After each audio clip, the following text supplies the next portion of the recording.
Welcome to the Headless Giant Show. I'm going in a little bit of a different direction tonight. I've got my co host, Nick from the Occult Rejects here with me, and I'm going to be reading your occult emails. So, if you'd like, I have scrolling across the bottom of the screen there the email address. You can send me your stories, whether it's esoteric, occult, magical, or paranormal experiences. I will read them on my show. So, I think this is a good opportunity for more involvement. And this week, I've got an email from a guy talking about a Bosnian situation with an Islamic ghost. So let's just go ahead and get right into it. Let's see. Here we go. What's this? You guys going live tonight? Yeah. I accidentally put the wrong time out there. Whatever. I'm sure they're going to figure it out.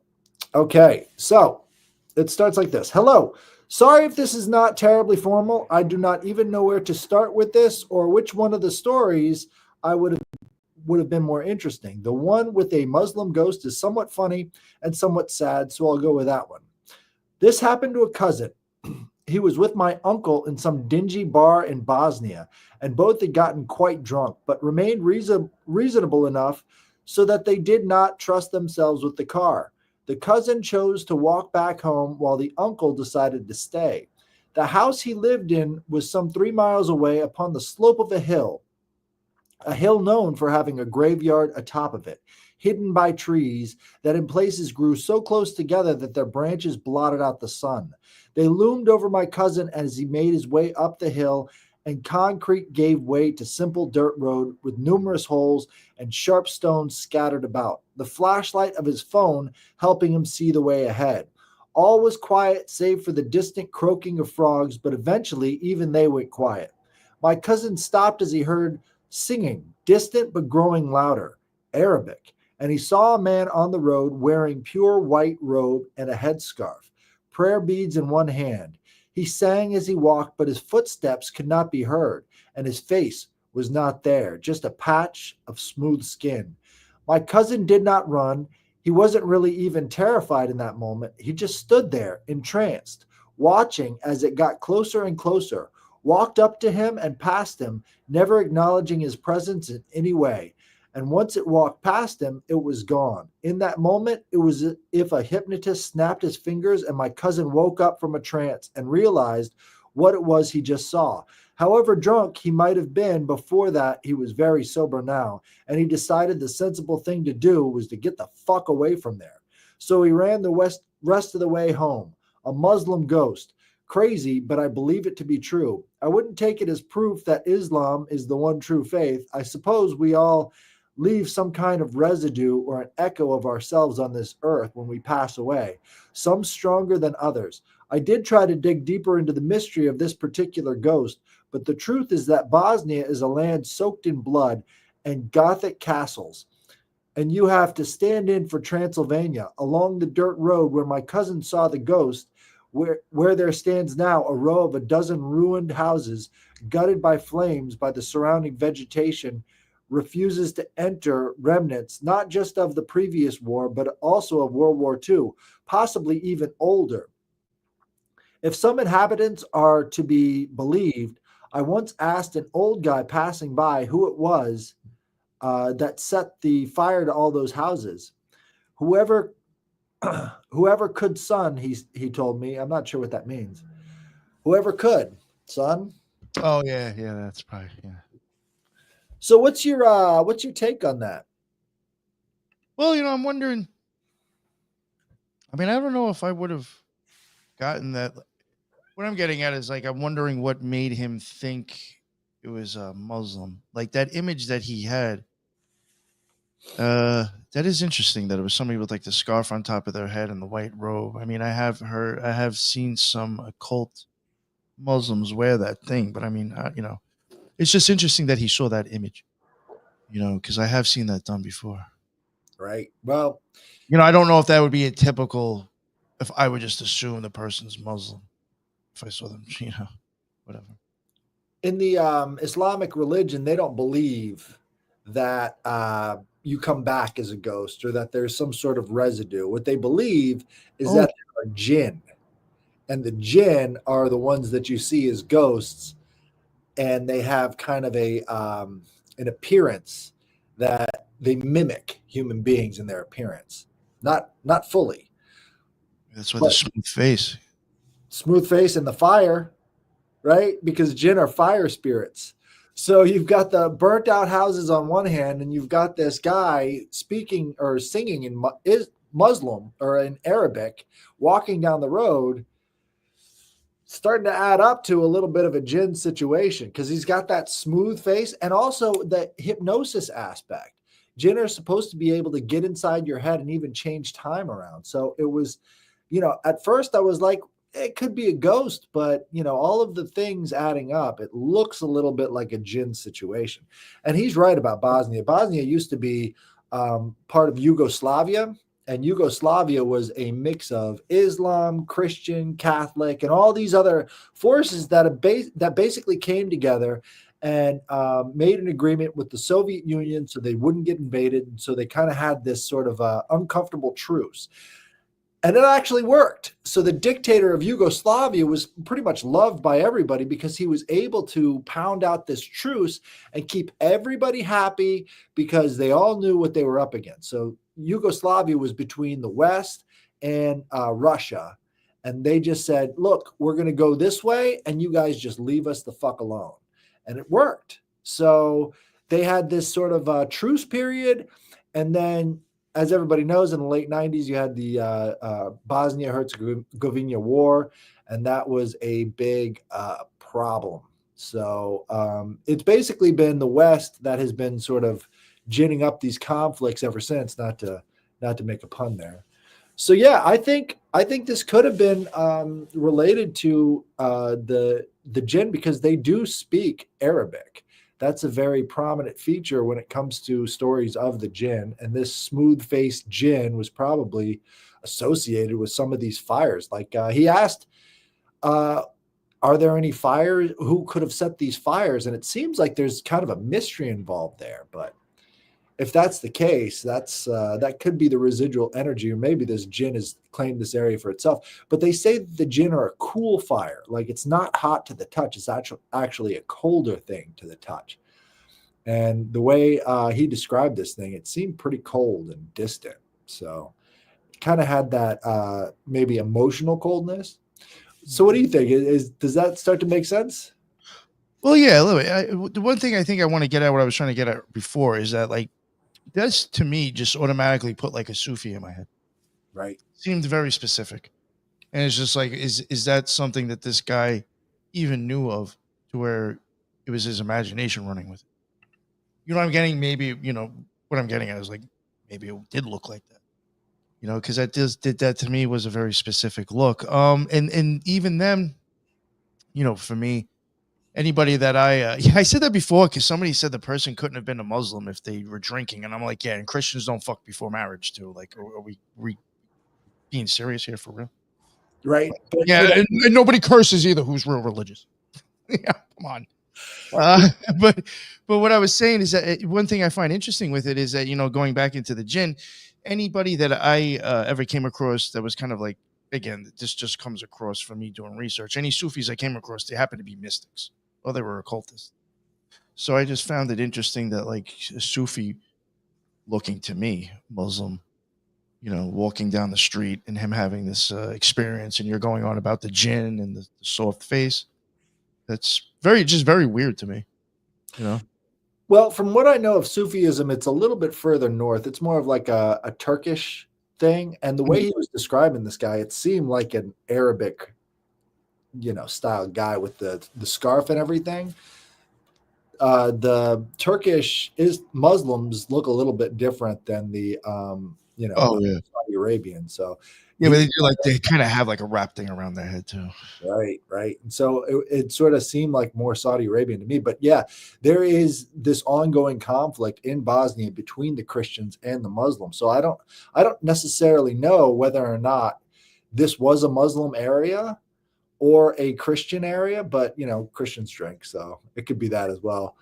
I think in a lot of conflict zones, you're going to run across a lot more of these spirits, because I think we're going to do a future episode on demons on the Occult Yes, Rejects. yes, we will.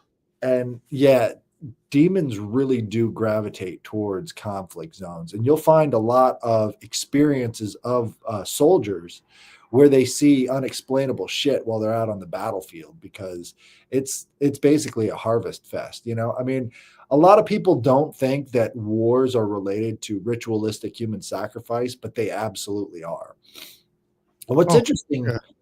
too about the Bosnian conflict, America came down on the side of the Muslims in that conflict against the Christians. So in that war that Bill Clinton got us involved in, we were basically fighting on the side of the forces that would later turn into Muslim extremists all over the place. So it's kind of like we turned that place into a terrorist training ground. And so, this was setting the stage for what would later come on in, 2001 and later on. But, don't expect a lot of Americans to see that, because, America could never be fighting against people just like them. Strange that we would think that. They have been in a lot of conflicts in the country. Moon-faced Jinn is a good rap name. Yeah, you saw that, right? Yeah, but like if you want to talk about that, I mean, I guess possibly. I guess I wouldn't say every place, but I mean, I'm sure a lot of places do have. There's just been wars there anyway, but I would say Bosnia does have enough that looks like it could even be due to, I wouldn't say religious, but beliefs. You know. Well, Bosnia is really old world. Back when it was in the ancient days, this would be sort of considered um, the Greco sort of Russian corridor. So you've got Bosnia as part of this Balkans region. I mean, this is where we get the term Balkanized from, is because it's so easy to turn these people against each other, because this is the fighting ground of the ages. Like, everybody has fought here. You're talking about Vlad Tepes in there. This is basically where Islam and the West really, really clashed for over 1,000 years. So this is a very, very hot area in terms of international conflicts and people getting in there to balkanize them. And recently, you've got America doing what you would call color revolutions, where they would go in there and fund one side so that they could overthrow the other. Balkanization and color revolutions go hand in hand. Basically, all along the Bosphorus up to the Black Sea, from around Turkey, you've got this what they call the Balto-Slavic, well, what I call the Balto-Slavic corridor, very heavily influenced by the Greeks. This is why Russian Christianity is Greek Orthodox, because as you can see with the Russian language, a lot of those characters come from the Greek. And if you know about the myth of Jason and the Argonauts, they actually went up the river there into the Black Sea, and on the far back side of the Black Sea is where they got the Golden Fleece from. Whoa, wow. So that entire area has been kind of this Balto-Slavic corridor for thousands and thousands of years, and that's where you get all this Greek influence up by the Black Sea. Before that, it was the Scythians. So the Scythians really ruled all of the plain areas and the highland areas of that region, and that's where the Greeks came from. There was differing tribes of the Scythians that came in as the Pelasgians into that region of Greece, and then the Pelasgians then became the people that you see in the Iliad, right, fighting against Turkey, right, because that's where they had their big battle with the Trojan horse. The Troy was on Turkey, so you have this original conflict between East and West happening right there, right along that Bosphorus River. So it's a very, very big hotbed for conflict, always has been. And if there are Jinn hanging out there to harvest the souls or whatever they're doing, that would make sense. I'm not sure if you can go back there and figure out what this Jinn is doing, but that would be very interesting. That would be nice. So yeah, I had a couple other people tell me about their stories with telepathy. I'd love to get into that too. I couldn't find what he was talking about specifically, but I'm sure there'll be more episodes. I just Yeah. thought a nice little short reading of these emails and these experiences might help other people to, kind of share their experiences as well. Maybe they can find some connection there if they have some sort of family lineage going back there and they've got family relations there, or they're, reporting in from Bosnia. That'd be cool too. I think Bosnia is a really beautiful area. I mean, I don't know if you've seen the pictures of it. It's just this beautiful hilly country. And yeah, so it hasn't been completely ruined by American foreign policy yet, but I'm sure as Not long yet.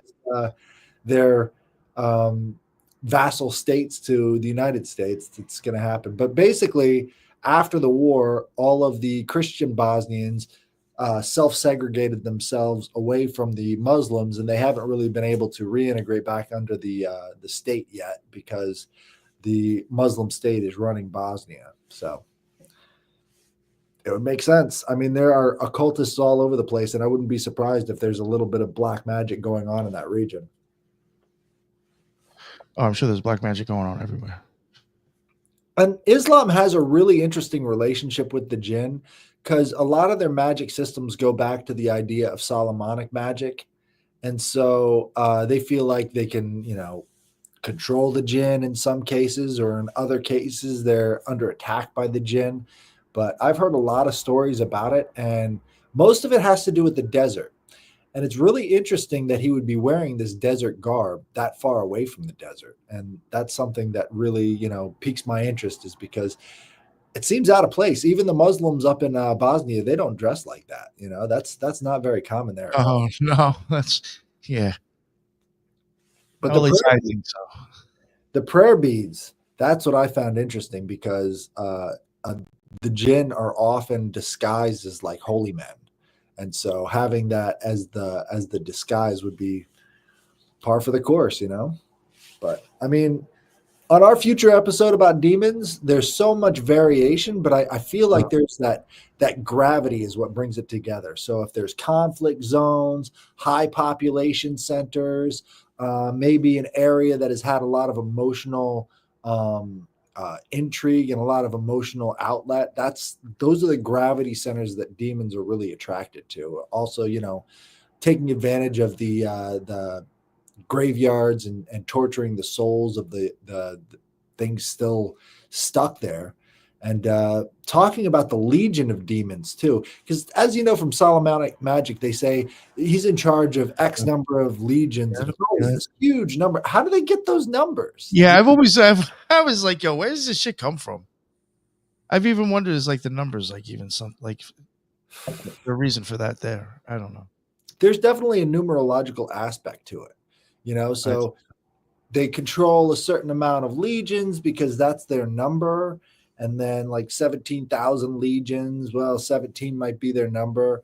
I think it has a lot to do with the dream world as well, because there's something that I think a lot of people miss about the dream world that is very important to understanding demons, very important to understanding cosmology and everything else. We spend half our lives living in this symbolic world of the dream, right?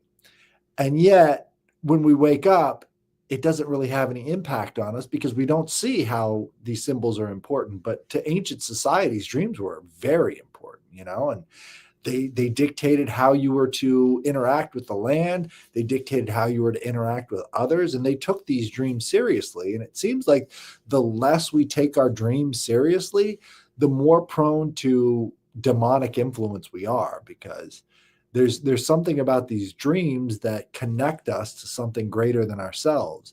And everything you do in a dream is symbolic, right? So a symbol would be a thing that is not a thing, and when you're moving around and you're talking in your dreams and you're doing all this stuff, it doesn't actually have any impact on the rest of your life in terms of real physical behavior. So it is necessarily symbolic. Everything that happens in the dream is a symbol. This is where we get our symbols from. So I think having a deeper connection to dreams gives you a deeper insight into this world of symbols, and we spend half our lives in the world of symbols. So I think it's very important to have that connection to dreams. Have you had a deep connection to dreams, or like any experiences with dreams that sort of elucidate that?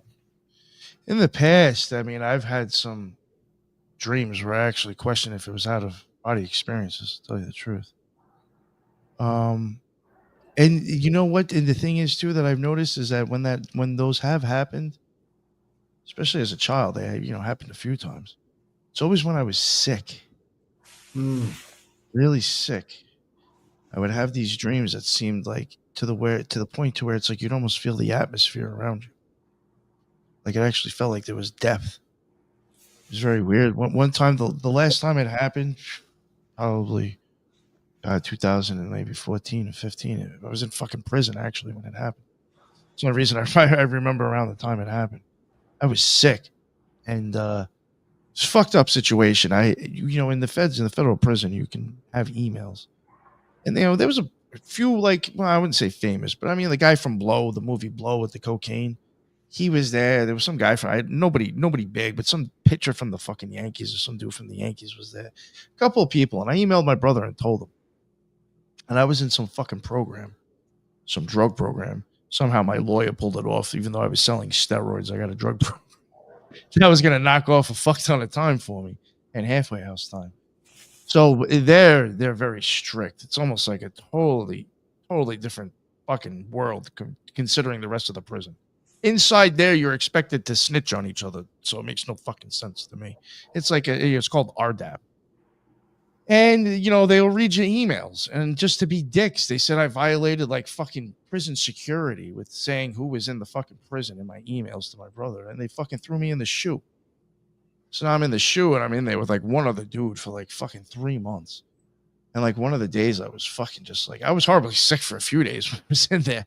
But one of them, when it was the worst, I remember just like, I was like kind of like fading in and out. And all of a sudden I just remember I just like knocked out. And I was like in this, did you ever see, Silent Hill? right. It was very much like that, where I had like woke up and I found myself like, I felt like I was like laying on the side of like a long pillar that had just like this big kind of like pillar walls. And I was like, I was up high enough, but like I was just like laying there, and it like literally seemed like it was like snowing, like it wasn't Silent Hill, but it wasn't snow. It was like something just coming through. And like, did you ever like when it snows out and it's like really quiet, it actually has a feeling to it? Right. Oh, I I love I felt I felt that, man. So I was like, yo, is this snow? I'm like, but where the fuck am I? And like for some reason I was like, yo, this looks like Mars. But like I don't know what made me think that. But like I remember like just like that was very real, and where I was just felt like I was like actually there. And like I just like was even like confused about like where the fuck am I? right. Yeah. Well, that goes into a lot of the practices about how children are chosen in ancient societies when they need a new shaman or a new priest class. Is that oftentimes a kid that will have a near fatal illness when they're young will be chosen for shamanic purposes because they were closer to death in that moment.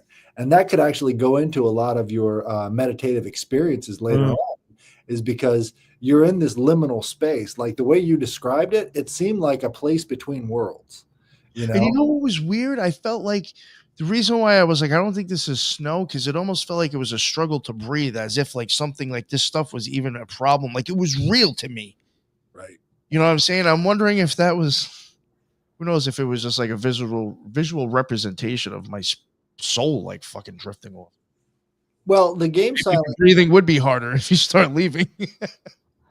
well, that game Silent Hill is about a town in, I believe it's West Virginia, that has a mine fire of coal Yeah. still burning. That's a So, wild game and movie. And nobody's right. checked it out. Smoke want to watch that movie. It's bugged out. Easy, but I think it's good. But even in the game, like everything shifts back and forth from this hellish reality to this sort of, partially broken down reality. And it's Yeah, kind yeah. It's like you're stuck in limbo, and then it just gets creepy. of right, right. And Back so, and yeah, forth, that, back and forth. that would make sense as this liminal dream where, you're stuck between worlds. And it makes sense, a lot of sense, if this illness that you were suffering from was bringing you closer to the brink of death, So you were looking at the space between life and death. See, you know what Alan Stiles is saying, which is like really weird, like bugged out to me, is because like I was into the occult then, but like not heavily into it. I kind of got like really big into it after prison. And he says it represents initiation into the mystery schools. Where I was, it even like when I was, it almost kind of looked like a big pillared arch, and then like a flat thing that I was on, and then like just big pillars going down.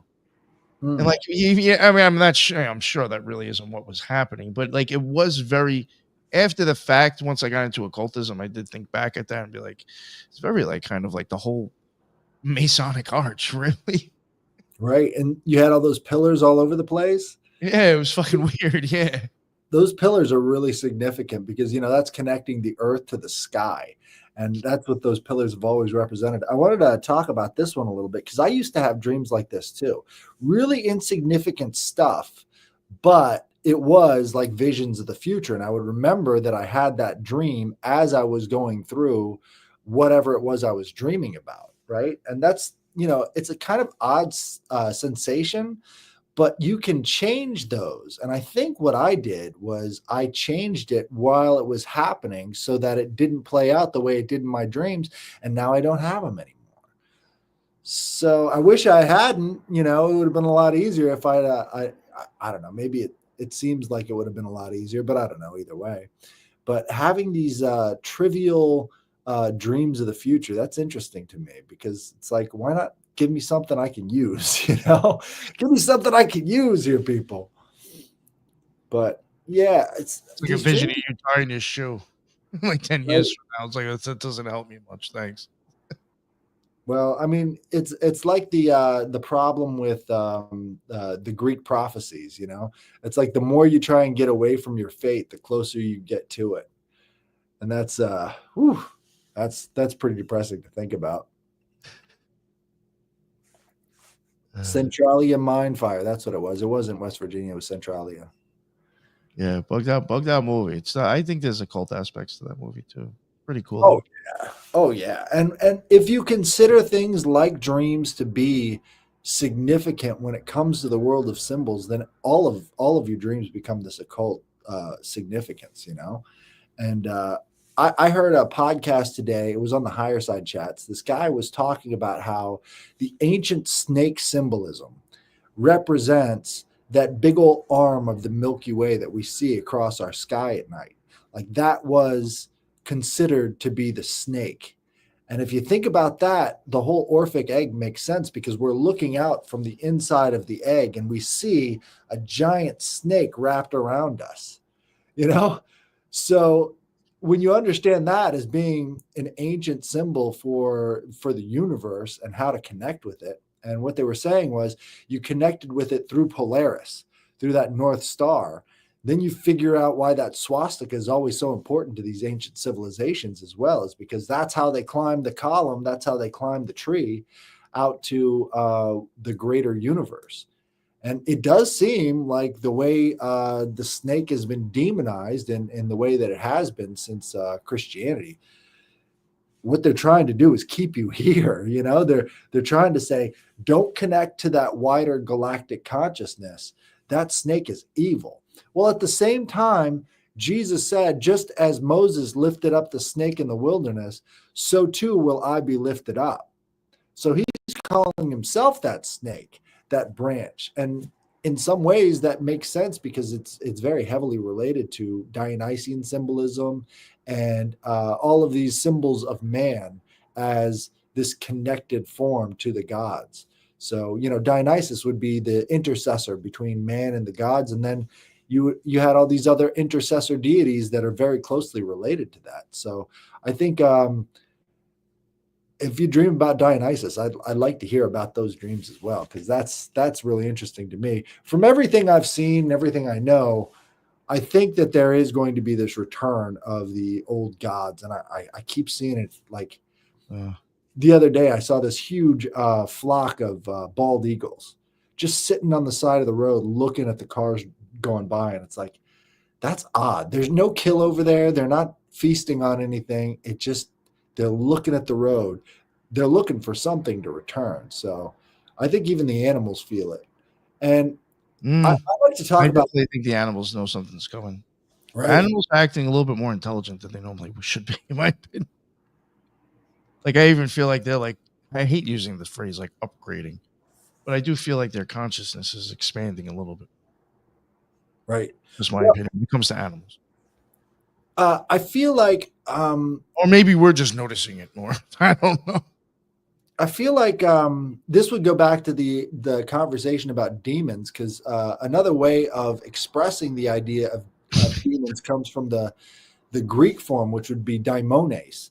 And that daimones concept is like a helper spirit or a tutelary spirit that would follow you around. Aristotle had one, Plato had one. All these people who were the inspiration for this philosophical God, they all had these tutelary spirits that they would listen to. I believe Plato's was the gadfly. So the gadfly would warn him of danger. A gadfly is just another word for a biting insect. So he would feel something before something bad would happen to him, and that daemon would serve him throughout his entire life. But there's also the idea of geniuses. So the genius is like the intellect of these species, and if these animals are feeling it, they have more of a collective soul than we do. We have much more individualized souls. If they're feeling it and they're looking for it, that would make sense, because the genius of these animals is more of a collective idea, and that's how shamanism and all the rest of this would interact. Oh, I see what you're saying. I like that actually. Yeah, I would like to say just real quick because I'm going to drop this on the Occult Rejects. Anybody in the Occult Rejects has any paranormal or I guess dream stuff? Email headlessgiantpodcast@gmail.com. Send it over to Headless. You'll probably hear it on the show anyway, or go listen to it on his. Yeah, Hey, we're all playing together, I mean, yeah. No, but I would like to have people send you some stuff because I do find this interesting and fun. So right. I think as things are quickening, it's very important that people stay connected. I mean, the biggest problem I think we see is, like, they started the internet saying, "Hey, you can connect with friends halfway across the globe. You can connect," and yet it's made us more separated than ever before. You know, I mean, we spend all of our time in our houses looking at these screens, and we never have any real interactions. it separates from you physically, and then like mentally, you'll start separate. That's where all the decisiveness and separating yourself from certain people. It's just a constant tumbling of that. Right. I mean, how many people in the chat have actually had somebody in their lives that just hates them for no reason? And then it just ends up snowballing and affecting everything. And it's like there's so many self fulfilling prophecies going on now between interpersonal relationships that just seem to just tear us apart. And we can't really get to the bottom of it because we can't even understand it ourselves. So, I feel like if You know we how? Yeah. if we can connect on these deeper levels by sharing our dreams, sharing our occult experiences, sharing the paranormal, we're not going to be in that pit anymore. That pit, that Zagreus pit of, we're sort of being reduced. As in connecting with other people, I feel like we're enhancing ourselves, right? We're enhancing our understanding, we're enhancing our consciousness. But as we become more and more isolated, we find that we're being diminished and treated more like animals. I think the dichotomy between the individual and the collective is never a real dichotomy. We've sort of been trained to think that there is this sort of difference between the collective and the individual, but I don't think there is. I think the way we understand individualism is from a collective consciousness level, and the way we understand collective consciousness comes from the individual level. So these things are very integrally linked, and yet on the same point, these both of these concepts are being diminished in the information age. So we don't have that collective consciousness angle. We don't, use our families as sounding boards anymore. We hardly ever see our families. We're just working all the time and basically being cut off from any sort of real connection. So if we can provide a real connection for you, this is the place to do it. These are deep philosophical concepts and deep emotional concepts. And getting into that, I feel like, is a much more genuine, authentic way of interacting than what we normally get watching cat videos or. Yeah. I mean, I do watch plenty of those too. Oh yeah, That's all I really share on Instagram stories is cat video. I watched this one video. It was a Japanese reporter guy, right? And he wanted to find out why this dog was so fat, right? It was a street dog. And so this street dog was making the rounds throughout the town every single day. And so he followed it to this one lady's house where this dog is like invited in to take baths with the family, right? So he's in there getting all scrubbed up. He gets a bowl of food. They love this dog, right? And then he goes over to the meatpacking district where they love this dog. And so they're giving him food. And he's just making the rounds, making all these friends. All these other dogs love him. So he just comes around every single day getting fed like 40 times a day. Yo, that is wow. This guy's got he's got a whole thing going on. I love it. It's real hard-hitting journalism too, because this guy was clearly a reporter, and he's just following a dog around during his daily rounds as he gets all this food, gets super fat from all this love that he gets from everybody in the town. I love that. That is some funny shit. Let's see. Slick Dissident says Ingram 4 individual has shadow of envy. Infernally, envy is named Leviathan. Leviathan is intrinsic to democratic mob mentality. I couldn't agree more. There's this idea that we need to level everything, as if we understand where the wealth is coming from. The democratic urge to level everything is very, very toxic. Yeah. You could really see that. Well, that's like you get pissed off and knock everybody else's sandcastles over at fucking the beach. Because you can't build yours, it keeps falling over, so you knock everybody else's over. That's it's an example for that. That's how childish it is. Right. I think the cure for democracy is nobility. And that's very different from elitism. You have to have curiosity if you're a noble person. You have to try and understand how the world around you works so that you can make the best decisions for the people you love. And when you do that, that's what really raises all these ships up. It's not the material possessions that make you noble. It's the idea that you have certain principles you won't violate and certain principles that motivate you towards action. And that nobility is severely lacking in our society because, I mean, shit, man, you put somebody up on the stand and you have them swear in and they don't feel like there are any consequences for lying under oath. Why even swear them in the first place? Yeah. Yeah, it's like whenever these politicians have people come in front of Congress, I'm like, what's the point of this? Right.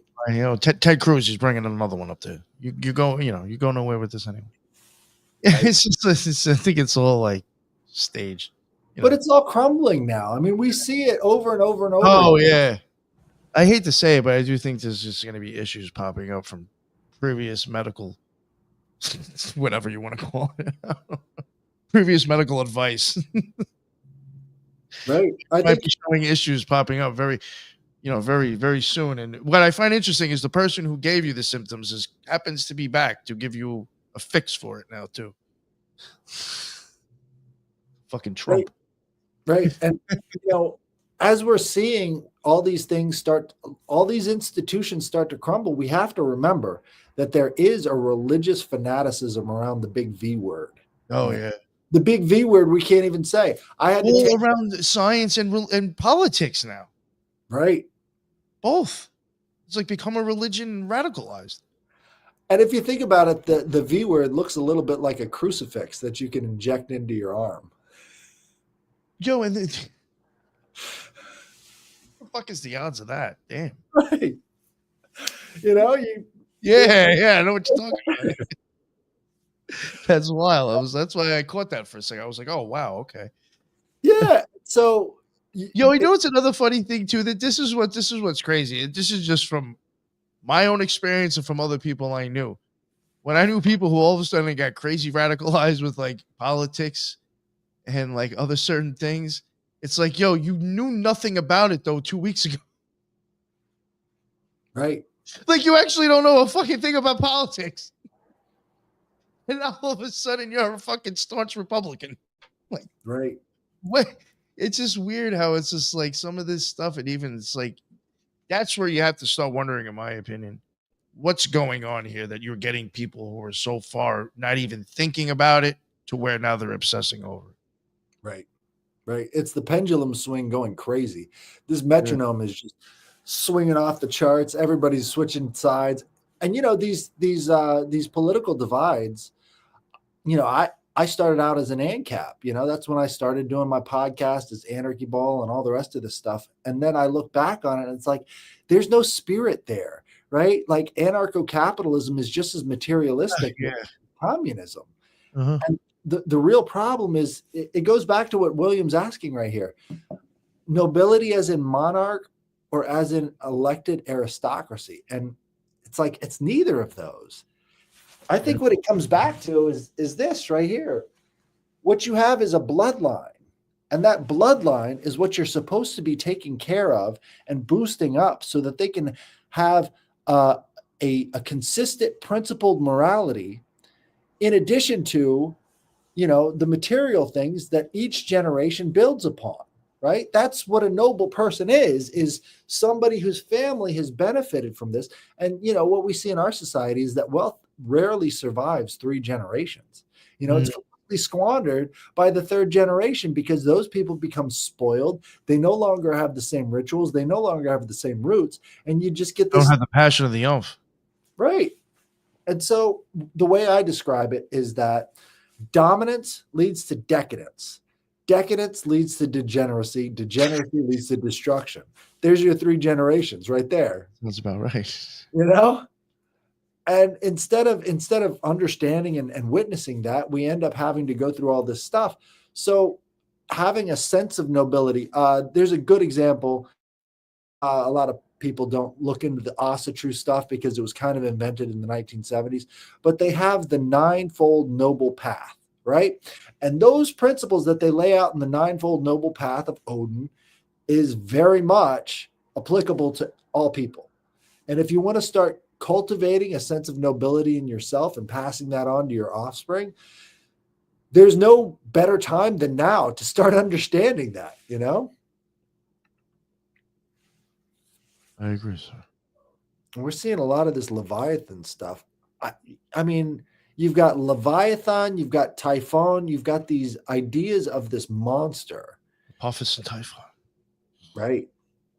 Right. And that monster really does represent a lot of that unconscious level thinking. It's automatic. It starts to influence your daily life. It's something that you can't beat on your own, like addictions and all the rest of these things. They become monsters in your own life. And I think a lot of that monster stuff is just not examined as the beast that it really is. I mean, we understand the beast and the false prophet and all the rest of these things, but we never really apply that to ourselves. I believe if you're going to take a really honest look at the Bible, you have to think about Genesis and Revelations happening at the same time, because that's the place we exist in. If you take that cosmology, we exist in the space between the beginning and the end all the time. That's the whole story of the magician right there. If it's really, that's the beginning and the ending of the whole story. My opinion. What you're saying, that makes sense. Genesis would start up after the end of Revelations if the magician makes it back home. Right. And so what Christianity is given is linear time, right? All Abrahamic religions have the concept of linear time. There is no reincarnation. There is no birth, death cycles. There's no cycles in the heavens. I mean, I'm sure you can get into esoteric Christianity and find all that stuff. Yeah. But for the most part, in mainstream Christianity, it's all just basically straightforward. There's a beginning and there will be an end, so you better get ready for it.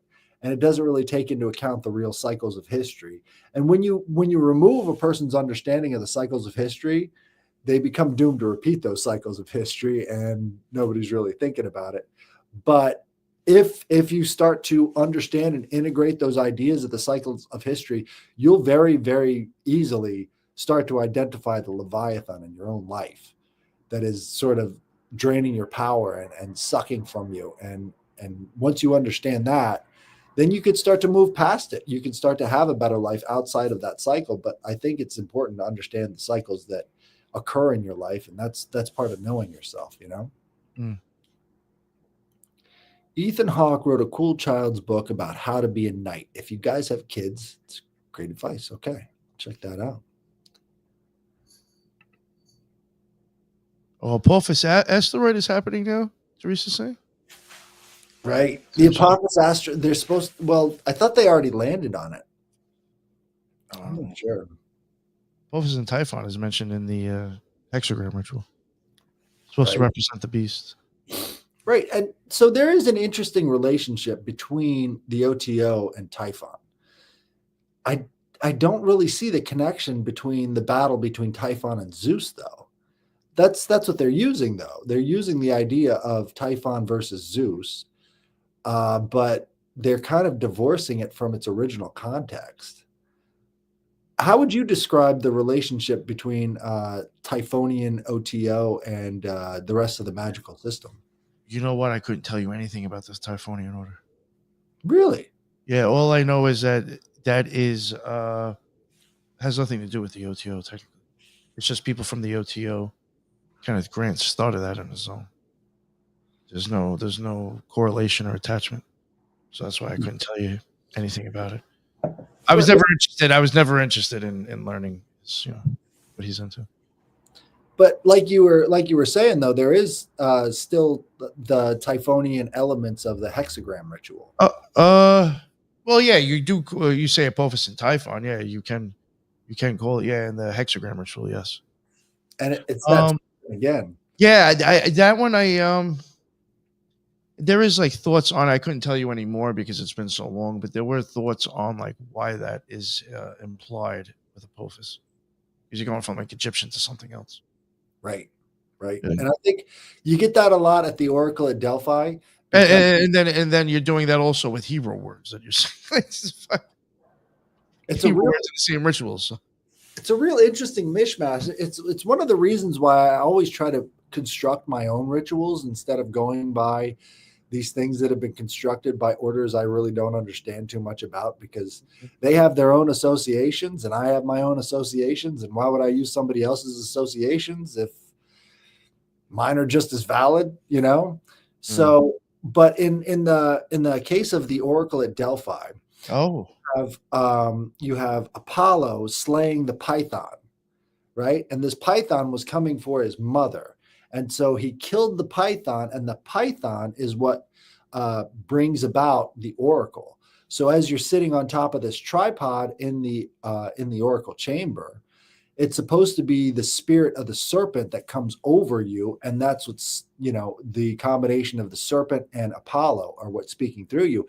And in the syncretism, Apollo is called the Elder Horus.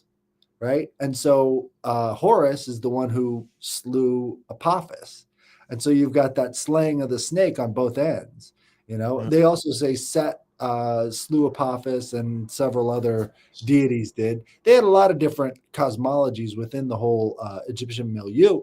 And what they tried to do is encourage people to make more of it, because I think a lot of this was based around shamanic experiences that they had and wrote down as these origin stories, but I think it goes back to that branch of the Milky Way we see at night, because that snake is essentially trying to destroy the world. The gravity in the middle of it would be, they say that there's a black hole at the center of the Milky Way galaxy. In essence, that is both the creator and the destroyer of worlds. So that idea of the monster, this Apophis snake, is really, central to all of it. I still But I think think sometimes. Yeah, go ahead. Go ahead. no.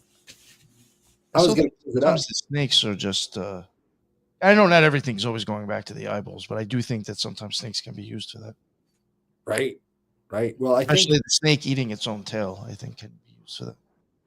Because it'd be like it's screwing closed, it's just eating its own tail. And like, yeah. right. But no, Well, I have wondered with Apophis, and then I forget the Typhon's actually a snake too. So I am wondering if somehow there is a correlation between both eyes and the hexagram ritual. right. I wouldn't doubt it. I mean, you've got the as above, so below, and then you turn the hexagram on its side, and you've got the two M's.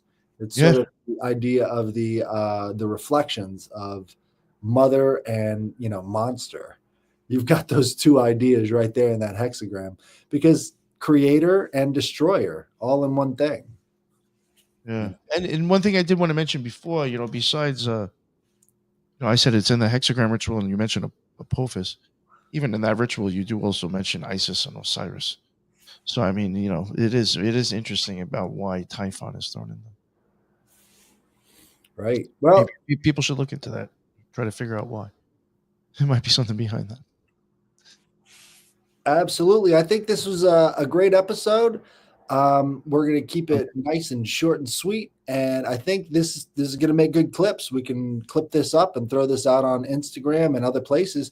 We got to get more of these stories, people. So if you've got occult stories, if you've got esoteric stories, if you've got magical experiences and paranormal experiences, we're here for you. We want to Yes, talk about them. And if you definitely. like our analysis, we're here to do it. So thanks for joining us. This has been my co-host, Nick from the Occult Rejects. I've been your host, a Headless Giant, and thank you very much.